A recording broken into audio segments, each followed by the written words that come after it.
For today's video, bibili kami ng iPhone at laptop. Yahoo! At eto na nga, andito na kami sa Green Hills. Bali magpapark muna kami ng asawa ko. Dito namin pinili bumili sa Green Hills dahil napakamura ng mga cellphone dito. Bibili na nga kami ng iPhone. Bali ang bibilin ko ay iPhone 11 Pro Max 256GB.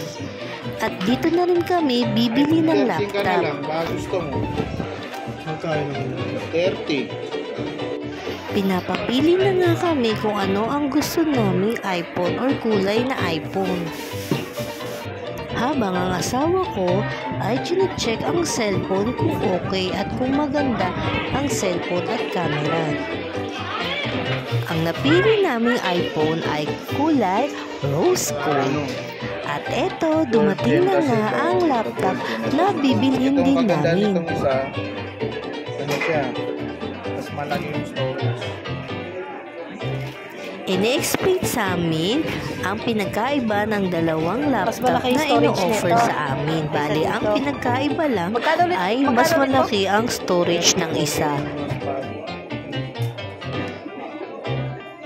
Ito, Yan yung binigyan ko na lang ng 30. 30.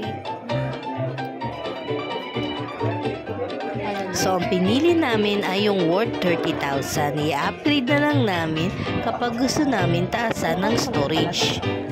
Unang biyaya namin ito ngayong 2024. Kaya maraming salamat Panginoon dahil binigyan niyo po kami ng bagong biyaya. Pinangako ko talaga sa sarili ko na bibili ako ng laptop at iPhone. Dahil kapag gumagala ako, ay kailangan ko ng laptop para makapag-encode ako. Nagagandahan din kasi ako sa camera at video ng iPhone. Dati, nangihiram pa ako ng iPhone para lang magpa-picture dahil napakaganda kasi ng camera ng iPhone. Pero ngayon, thanks God, meron na ako. Hindi na ako manghihiram ng iPhone sa ibang tao. Sa laptop naman, kahit nagkumagala ako ay makaka-encode na ako. Kaya super excited ako na bumili ng laptop at iPhone. Pangarap ko lang dati na magkaroon ng sariling laptop at magkaroon ng sariling iPhone. Thanks God, dumating na ang takdang panahon na binigay niyo po sa akin.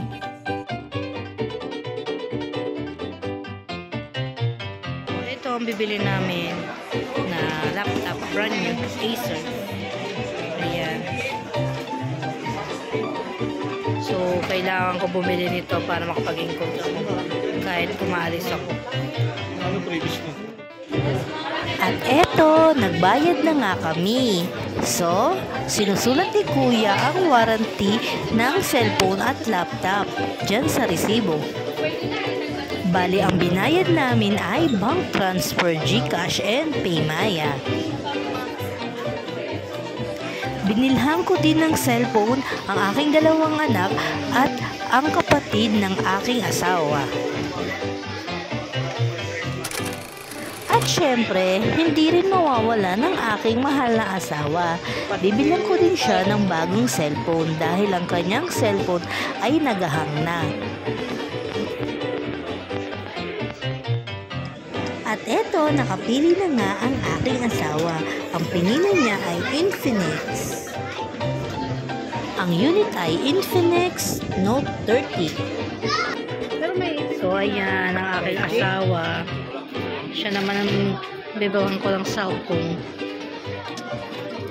Ang pinili niya is Infinix Note 30 5G.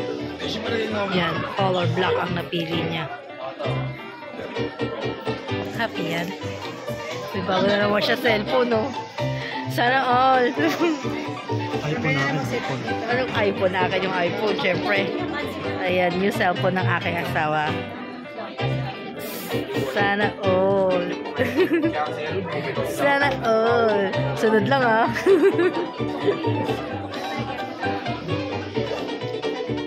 At eto, may nakita kami na siraan ng kadena. Syempre, tutulong kami.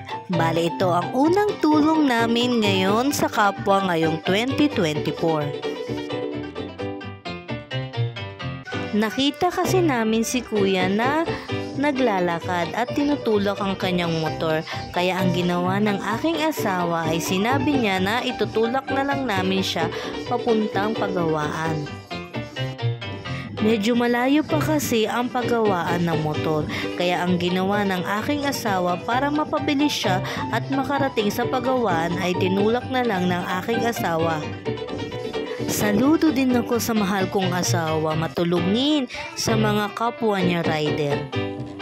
Ganyan talaga ang aking asawa, mahilig tumulong sa kapwa. At eto nga pala ang binili kong laptop at iPhone.